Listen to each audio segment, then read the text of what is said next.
everyone, Klaire Fluffle here, and welcome to the next installment of the Kirby Copy Abilities Spotlight, where we look at Kirby Copy Abilities and, judging by their efficiency in a speedrun setting, settle the age-old argument, is this ability any good? If you're wondering why I'm using speedrunning as a base, well, I made a whole video explaining why in detailed detail, which you can watch here.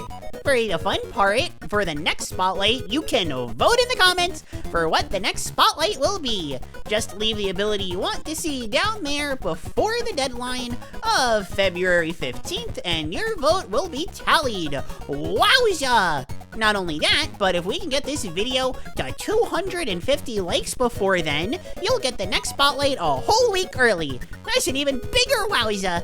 If you enjoy this video, by the way, you can even subscribe to the channel so that you don't miss the next spotlight when that comes out.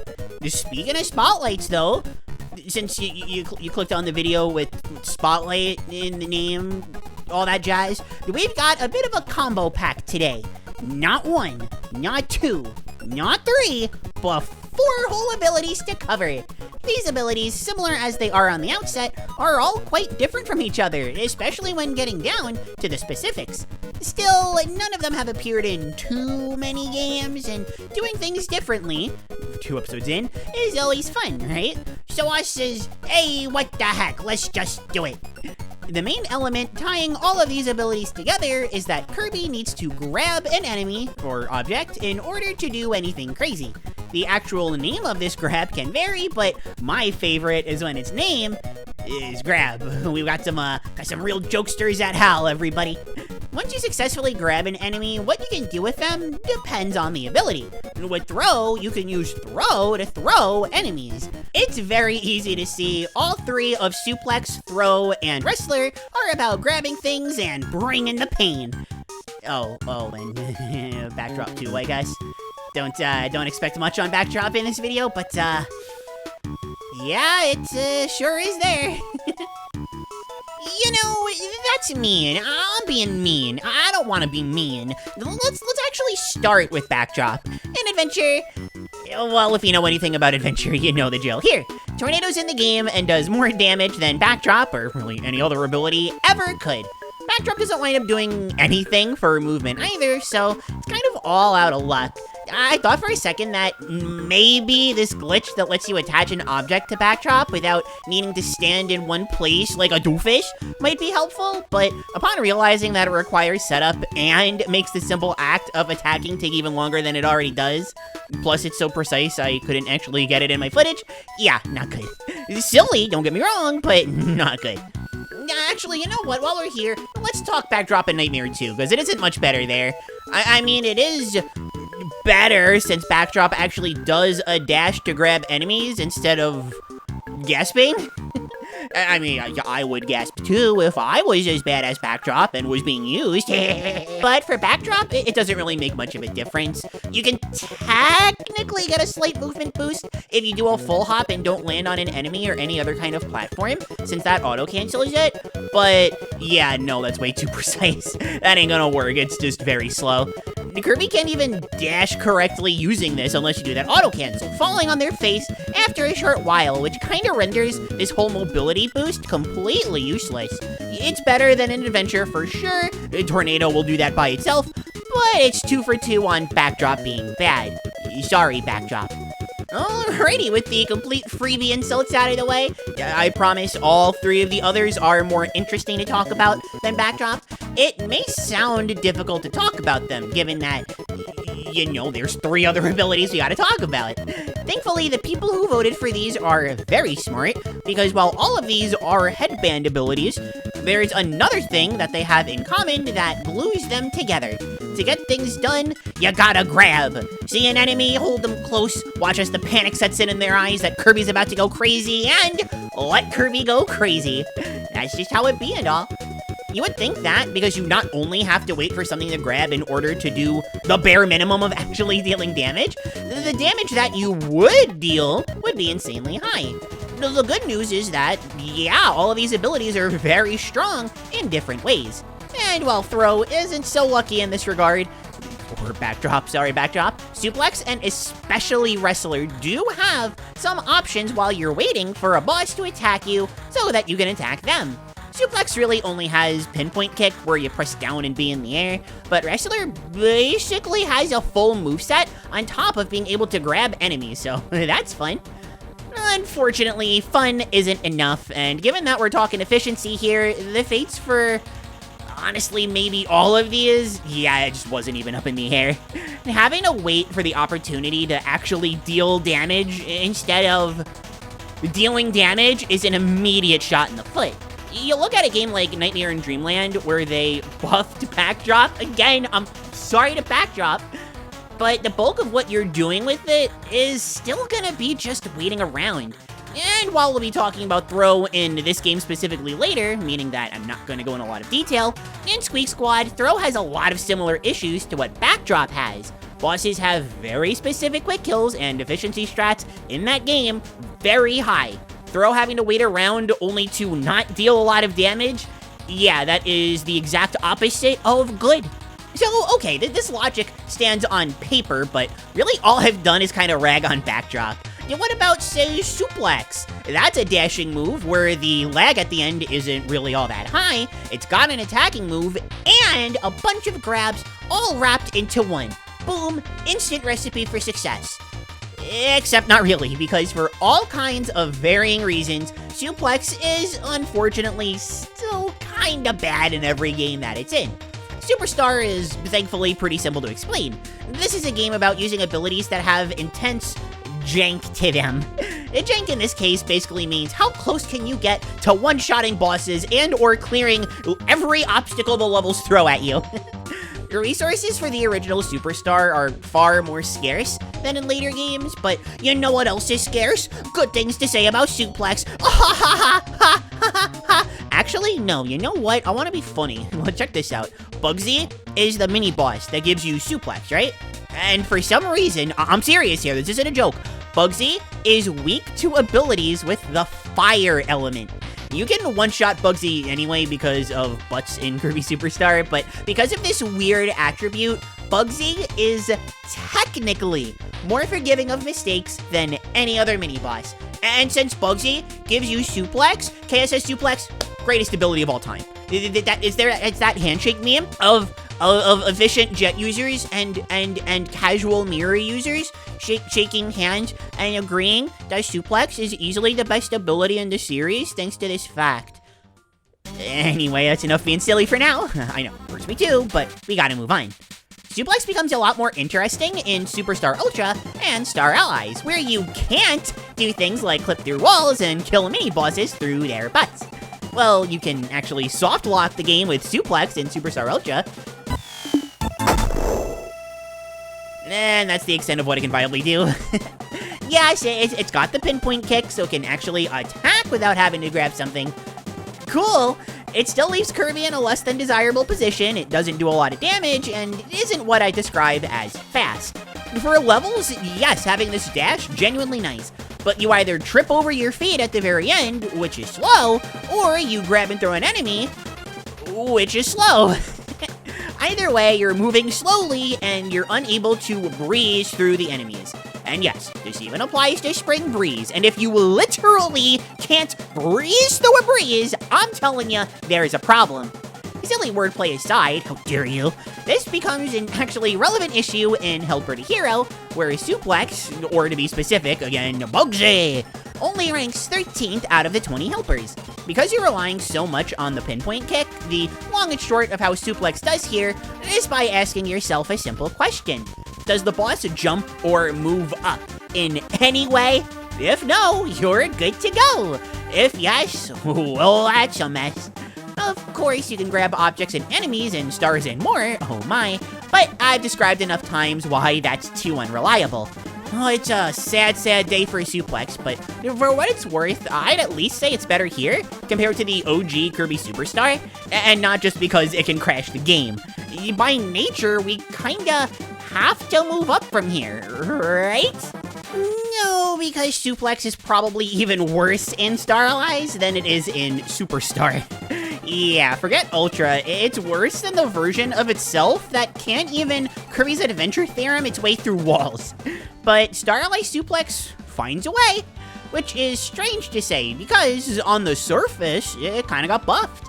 The dash, as well as the dash dash, goes farther.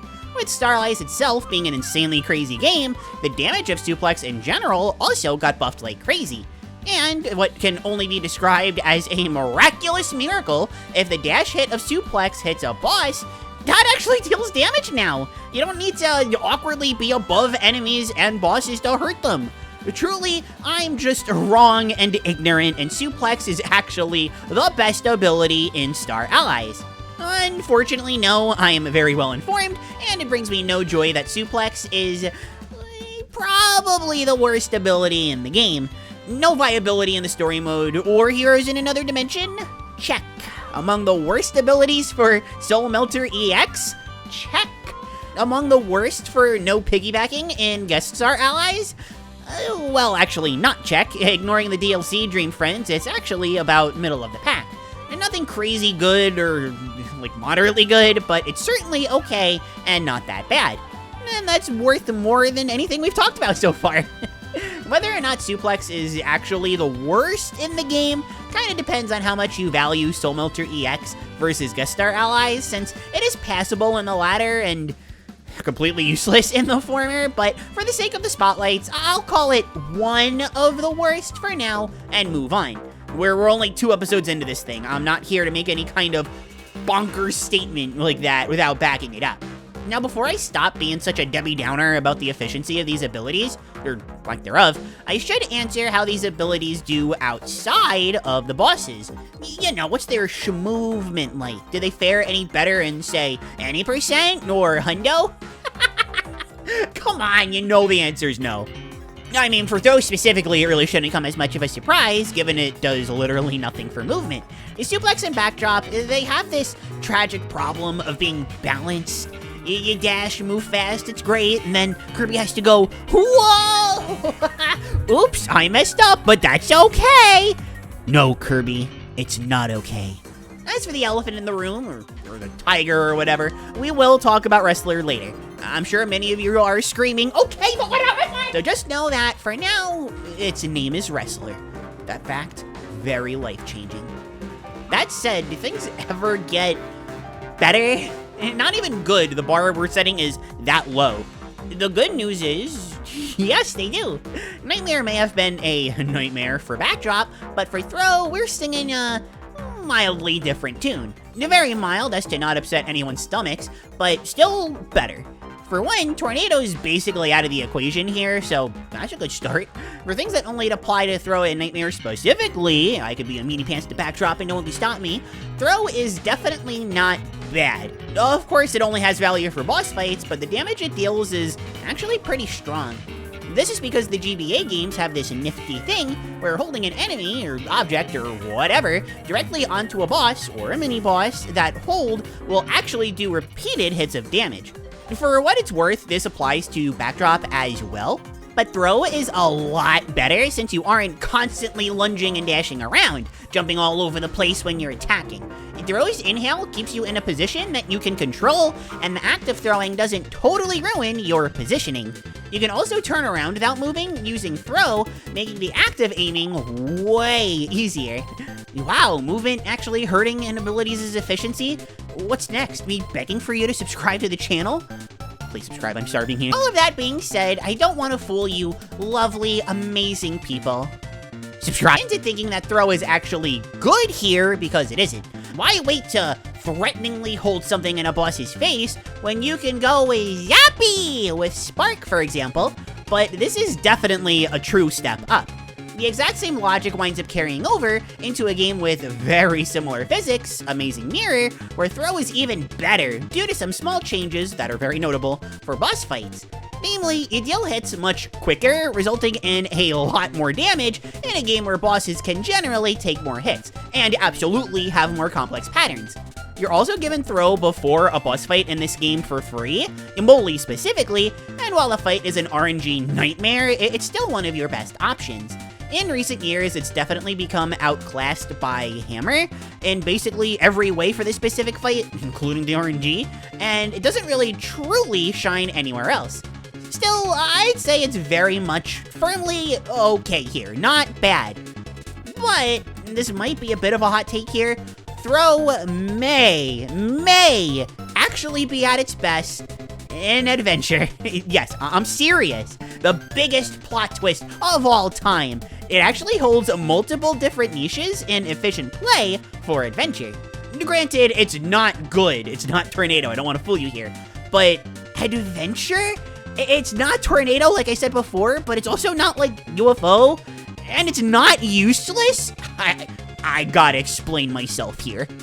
Throw is able to find the mildest of uses because it is one of the very few abilities to properly capitalize on at least one of the weaknesses of Tornado. Wait a minute, you're telling me Tornado has flaws? Believe it or not, yes it does, and one of them is its inability to hurt bosses that throw you. A bit of a bizarre coincidence with the wording there, but fights like the Rolling Turtle and Bugsy, yet another coincidence there in both cases, will grab Tornado out of its attack. It's technically possible to not get hit, but it's so hard and slow that there's really no point in going for it. Do better, be better. One of the abilities that bypasses this problem, even if you don't glitch it up, is UFO. That said, in most useful instances, getting UFO is going to require a mix, and having to nail a 4-frame window to get UFO, that's just brutal. But what if we amazing mirrored this and made that window an 8-frame window? This is where Throw comes in, because it is the ability directly before UFO on the mix roulette. Now, obviously, you're gonna want UFO, but since you're using this predominantly for mini-bosses anyway, what's the harm in getting Throw instead? It deals damage by holding, like it does in Nightmare, so the same ideas work with the strats and stuff, which makes it quite good for beating bosses. I wouldn't say it's good enough for, say, 7-2, but for a quick fix of action, yeah, unironically pretty great. This tech is also a bit of a stretch, but Adventure is one of the very few games with no real easy fixes or helpful tech for mixing, so you could argue its use here. I've spoken with several runners on this, and believe it or not, the way that they time UFO for the mix is actually by reacting to Throw showing up on the roulette. This is because, of all things, the text on the ability icon that says Throw is spelt vertically on the side. It's one of, if not the, only abilities in this game that's like this, so by seeing this unique text and reacting in 4 frames somehow, they learned how to time UFO consistently. This is hilarious to me, but more to the point, how do I quantify this? Throw has unique text, which makes mixing for the best ability in the game easier for some people. That sentence is literally that Simpsons joke where Homer keeps saying, "That's good, that's bad." Can I go home now? I'll include it as a niche application for Throw, if only because mixing an Adventure is really tough. You gotta have all the help you can get. But at the end of the day, I still wouldn't call Throw good regardless. With or without this funny text, it's still just okay. However, what it is way more of because of that is funny, and I'll take funny. So that's it, right? We talked about everything, leaving nothing behind? Obviously not. I wouldn't leave Wrestler out for no reason. No, the reason I'm leaving it out is because it's the worst of the bunch.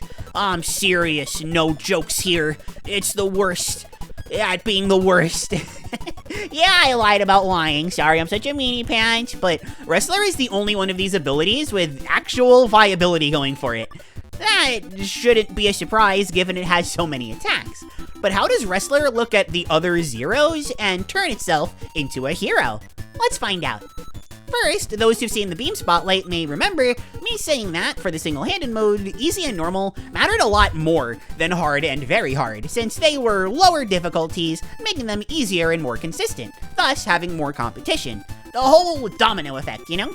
Well, while I'm not gonna take an L on that because I know that I'm right, it doesn't necessarily mean that doing good on hard and very hard is unimpressive, even if you wind up not doing very good on easy or normal. Yeah, we've got a reverse scenario here with easy looking really bad, ranking 16th out of 22. Normal is slightly better at 13th, with hard and very hard being very close to each other at 6th and 7th, respectively. Not entirely sure why very hard ranks lower, something speedrunning funny, but okay, that's just how it be sometimes. What actually makes Wrestler so good here is its aerial anti-air attack, or its headbutt. While the story mode has different criteria for what makes abilities good, single-handed mode is very straightforward. Can you deal big damage fast? And if you can, are you able to keep dealing that quick damage really fast? Thanks to the headbutt, as well as the super high damage on its throws, Wrestler is able to do just that.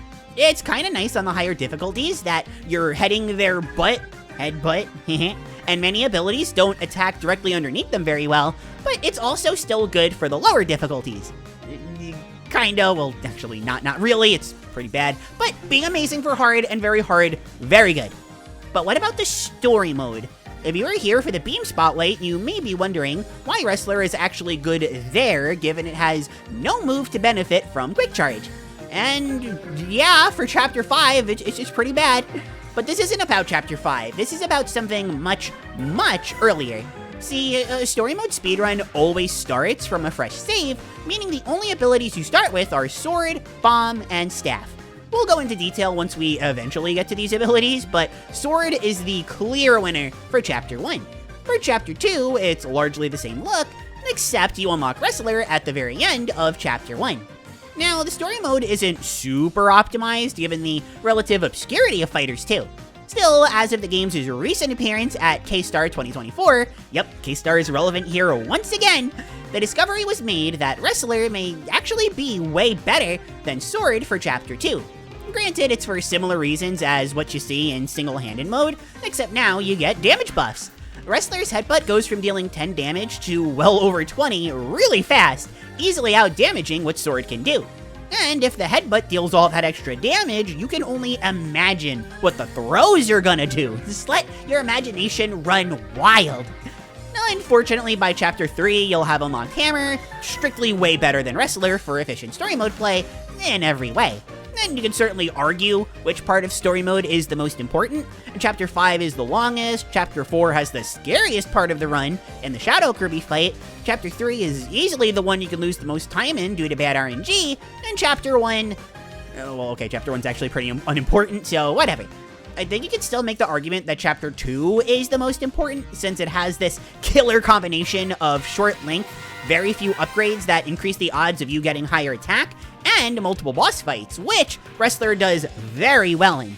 You're worse than Hammer, but be quiet, okay? This makes it kind of a big deal to get right. Personally, I'd argue Chapter 4 is the most important for Shadow Kirby alone, but after Chapter 1, I would say all of the chapters are important to some degree. And Wrestler making very quick work of Chapter 2? That's pretty heckin' important. So now are we done? Yup, I can't think of any other games that these abilities appear in. So now let's rank all of these suckers based on their viability. The Copy Ability Spotlights, top blank featurette title in progress. Let's do this! Number 10, Backdrop in Adventure. Like many abilities in Adventure, it actively harms you while using it. Number 9, Backdrop in Nightmare in Dreamland. Big time sorry to all you Backdrop fans out there. Number 8, Throw in Speak Squad. It's so bad, you'd be throwing your success by using it. Number 7, Suplex in Superstar. It is an ability that is there, for sure. Something greatest of all time because of Bugsy's elemental weakness. Number 6, Suplex in Star Allies. This was kind of a close call since Suplex is really bad for bosses, but a decent guest star run beat out the joke for KSS. Number 5, Suplex from Superstar Ultra, knocking out all of the suplexes in a row. That's kind of crazy. Number 4, Throw in Nightmare in Dreamland. This one is just barely scratching the surface of viability, and while I would never recommend it for serious use, technically it's got something. That's enough to hit number 4 on this list, which is yikes. Number 3, Throw in Adventure. Legit good backup if you mess up the UFO mix. Plus there's some funny mixed roulette tech, which, I don't know, makes me laugh. Number 2, throw from Amazing Mirror. Multi-hits in this game for bosses are really good, and if you're willing to lose years off of your life, it's still one of, if not the best options for taking down Molly. And finally, number 1, Wrestler from Fighters 2. Great for the single-handed mode, great for the story, and while we're not factoring this, it's absolutely insane for competitive play. Phew! There's so much that we could cover in these spotlights. But we're in the home stretch now. Let's get on with the Klaire Fluffle Kirby Copy Abilities Spotlight ratings. Not rankings. Let's go in depth on how good these abilities truly are. For the beginner who's played lots of Kirby and might be interested in, or is already trying, to learn about how to play efficiently and doing their best. I don't know how many of these I can really recommend. Throw and Suplex were pretty easy. I gave them both Ds, given that they're not super easy, but are kind of rewarding when learning. Wrestler was also a toughie, with Headbutt admittedly being kind of tough to learn how to land quickly, but given the grabs as finishers are so strong, I ultimately went with a C. Backdrop that's got a D- though. Really, I'm sorry, Backdrop fans. It can't get worse than this, right? Right? Well, let's put that theory to the test. For the intermediate player who has that experience under their belts but can't quite hit the heights of the absolute best. Hi everyone, that's me. How are you? Things are actually looking pretty solid for these. Wrestler is a real highlight here due to its legit uses in optimal play, nailing it the first actually impressive rating any ability has gotten thus far, a B. Throw and Suplex don't quite get that, but Suplex nails a C- due to having options for attacking without needing an enemy or object or whatever. Please let me be the last time that I have to say this. I'm so tired. Throw does even better at C+, due to all of the random niches it has on top of its genuine efficiency versus bosses. It's a real good look for all of these. Until I get to Backdrop and I give it a D because it's pretty annoying to use if I'm being honest. But you know what? That's an upgrade from beginner. Truly, we can only go up from here, right?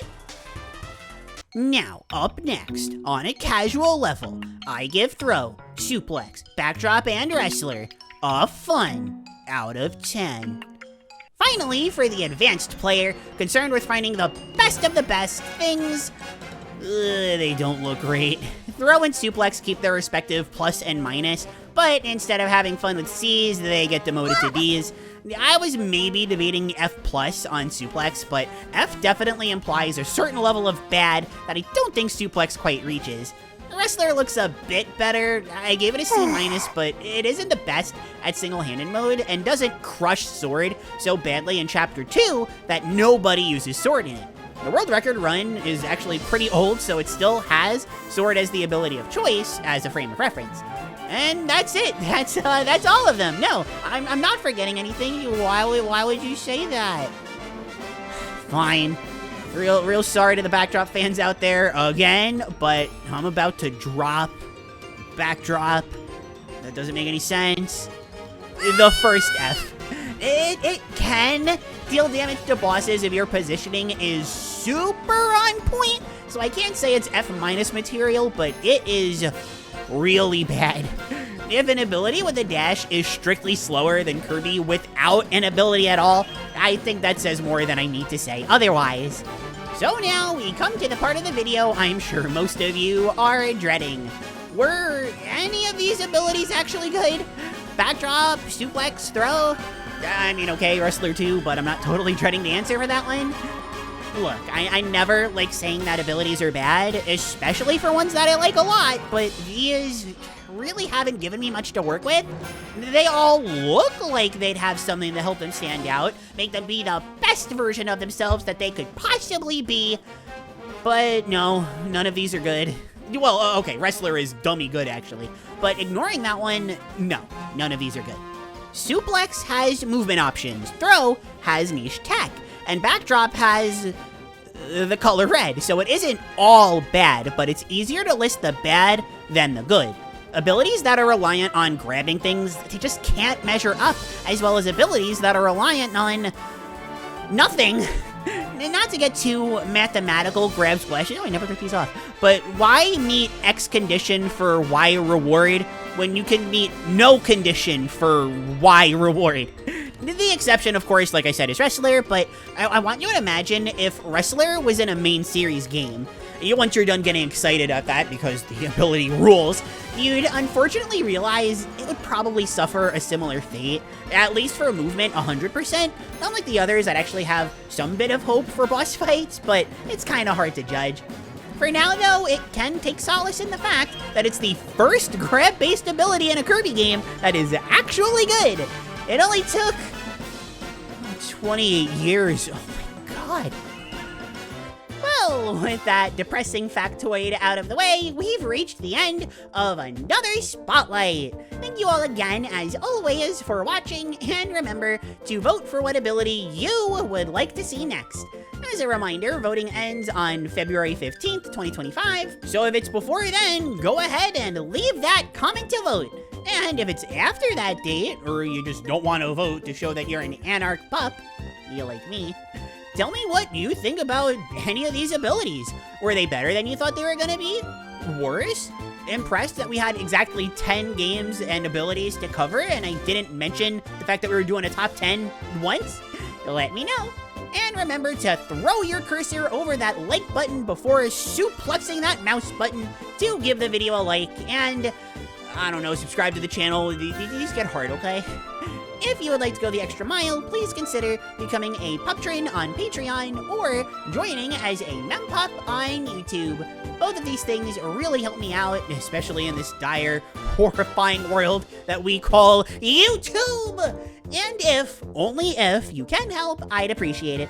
Special thanks to my head-patting Fluffle fan, Puptrins and Mempups, Freakish Uproar, Lydia Scribe, and Nightfall. I love you all! And until I see everyone in another video, Spotlight or not, I've been Klaire. Thank you all so very much for watching, and bye-bye!